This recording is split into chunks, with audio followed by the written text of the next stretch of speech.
Исәнмесез, эфирда пенжи шәмбе көне яңалыклары студияда Роза Хабибуллина алга таба кой бер темалар турында кыскача.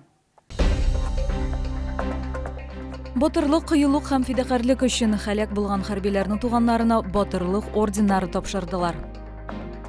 Җәмәгать транспорты пассажирлары машина йөртүчеләргә зарлана. Моның сәбәбе нидә?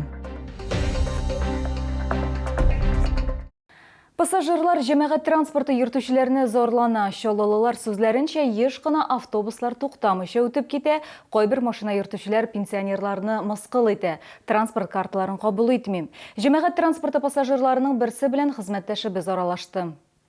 Вот водителю предъявила вот эту транспортную карту. Вот она, да, действительно, моя транспортная карта. И он на нее очень смачно плюнул.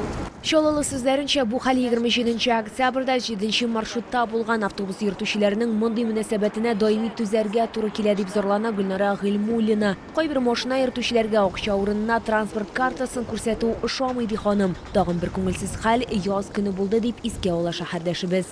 Водитель вот на этой остановке, конечная, не дал мне выйти с «Газели». Он увез меня за остановку и сказал, что я тебя никуда не выпущу до тех пор, пока ты мне не оплатишь проезд. Я ему сказала, что я проезд уже оплатила транспортной картой. Водитель открыл двери, выкинул мою карту на улицу. Когда я попыталась ее достать, он просто прижал мне руку этой дверью. Полицияга гариза яздым, әмма нәтиҗәсе юк ди Чаллылы. Кайбер автобус йөртүчеләрдән җәмәгать транспортының башка пассажирлары да канәгать түгел. Да, грубят.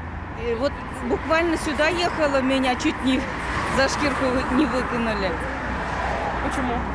То, что вот карты оплачиваю. А что матерятся, вот пенсионный, вот с этой карты всегда грубят. Даже вот мы, например, если стоим, то не останавливались даже. Видят, что старики стоят, и проезжали мимо. Автобус йөртүчеләрнең тупаслыгы турында кичә узган шәһәр советы утырышында да сөйләделәр. Башкарма комитет җитәкчесенең беренче урынбасары һәр мөрәҗәгатьне караячакбыз дип вәгъдә итте. Каждое обращение не остается неуслышанным.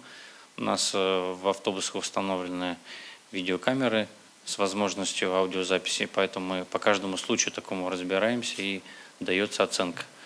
В том числе вплоть до увольнения водителей, которые допускают такое хамское отношение. Если средства убеждения о том, что нужно относиться друг к другу по-человечески, не действуют, тогда уже должны действовать меры принуждения и наказания. Поэтому, я думаю, работать нужно дальше, и с коллективами работать, и установки давать. Автобус йөртүчеләр пассажирлар йөртү кагыйдәләрен бузган очракта Чаллылар транспорт һәм элемтә бүлегенә 305795 телефоны буенча мөрәҗәгать итә алалар. Лилия Гатина, Яна Вальдзу, Тимур Сафронов, яңалыклар. Батырлык, кыюлык һәм фидакарлык өчен яр Чаллыда СВОда һәлак булганнарның туганнарына батырлык орденнары тапшыру тантанасы узды. Чарада шәһәр мэры Ноэль Мәгдиев катнашты, шәһәр башлыгы хәрбиләрнең чын геройлар булуын билгеләп үтте. Безне төшерү төркеме һәлак булган сугышчыларның кайбер якыннары белән аралашты. Махсус хәрби операцияга барырга үзе карар кабул итте. Һәлак булган хәрбиләрнең кайбер туганнары шулай ди. Сугышчыларның туганнары сүзләренчә, алар соңгы мизгелгә кадәр үз ирләренең һәм уларның ниятләре турында белмәгәннәр. Ну, сам решил. Кто, говорит, кроме нас? Пошел. Он нам вечером сказал, утром проводили. А то, говорит, вы меня не отпустили. Ну, так воспитали, что не стал прятаться. Как говорят, в кусты. Вот. И пошел. Всегда был трудолюбивый. И не отлынивал от работы. Мы даже не знали, что он такое решение примет.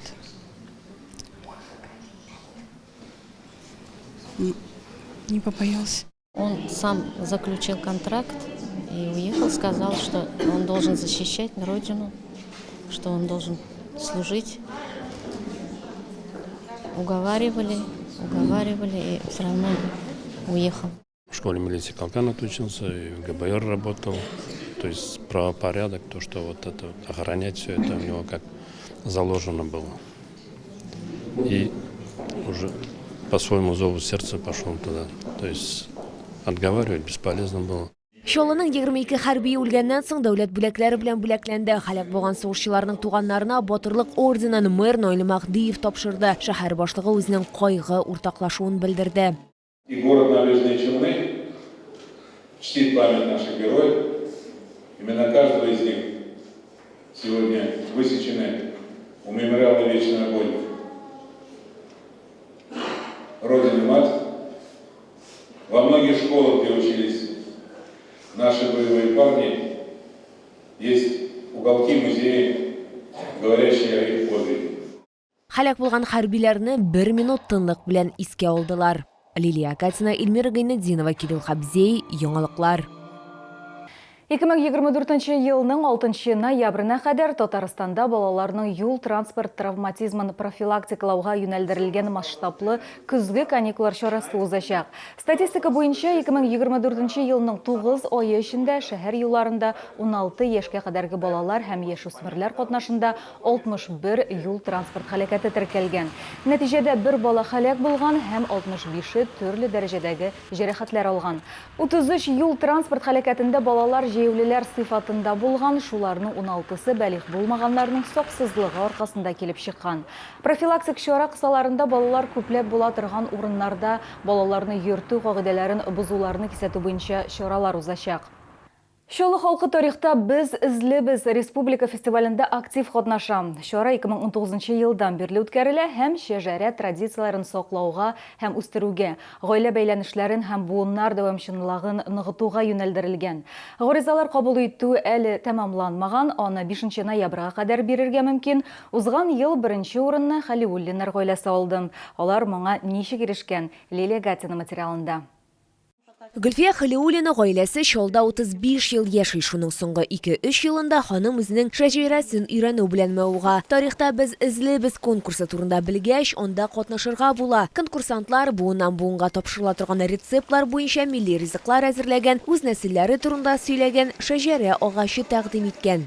Үзебезнең нәселебездә менә бүгенгесе көндә шул бәйгегә катнашканда, иренгәндә мин үзебезнең нәселебездә 4 музей барлыгын белдем.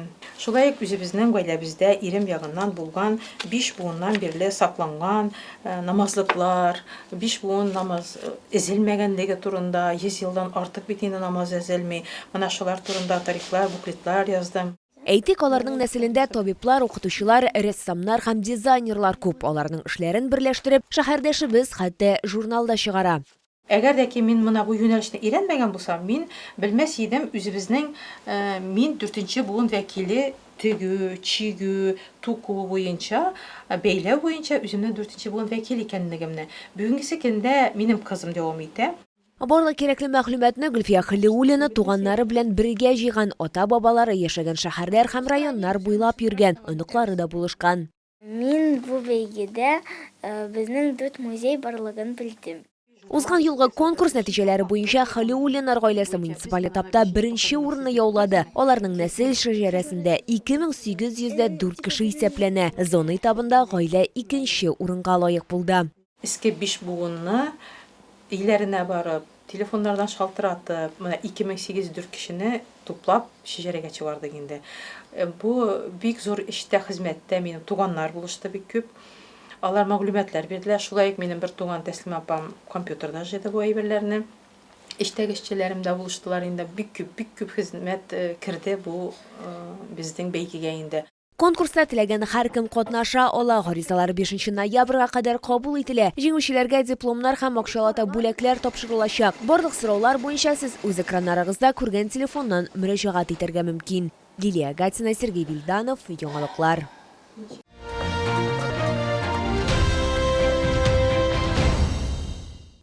Киң үлчәмле рәт, ышанычлы, уңайлы һәм үтемле бәяләр.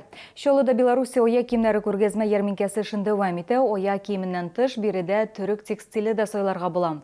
Ашыгыгыз, Белоруссия оя киемнәре күргәзмәсе Муса Җәлил проспекты 55Б, Үзәк рәт сәүдә үзәге элекеге балалар дөньясы бинасы адресы буенча эшли. Сыйфатлы көзгө, җылы кышка һәм төрле аякка Беларусь җитештерүчеләреннән күргәзмәдә төрле зәвыкка аяк киеме табарга мөмкин.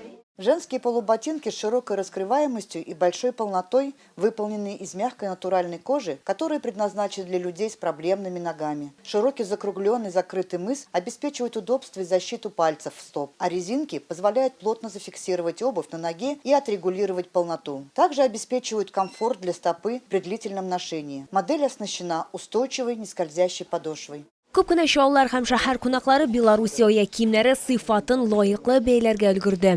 Для себя зимнюю 45 размер, легкий, хороший, утепленный. Здесь лучше, чем по магазинам ходить, там все такие жесткие какие-то. Это здесь мы уже привыкли. Күргәзмә ярминкәдә төрек текстилендә алырга була урын җир әйберләре, мендәр, одеяллар, плитлар барысы да бер урында. Состав ткани для постельного белья полностью натуральный. Здесь присутствуют только хлопковые нити высокого качества. Для пошива постельного белья используется полотно с плотностью расположения нитей 120-150 грамм на метр квадратный, что обеспечивает хорошую мягкость и прочность белья. Легко поддается глажке и делает ваш сон приятным и комфортным. Ашыгыз Белоруссия киемнәре һәм төрек текстиле күргәзмәсе Муса Җәлил проспекты 55Б Үзәк креация үзәге элекеге балалар дөньясы бинасы адресы буенча урнашкан.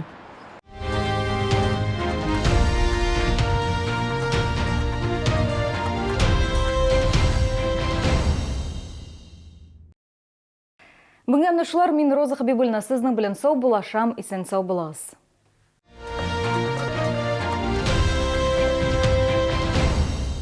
Комфортное лечение зубов по доступным ценам. Стоматология «Улыбка». 39 23 23.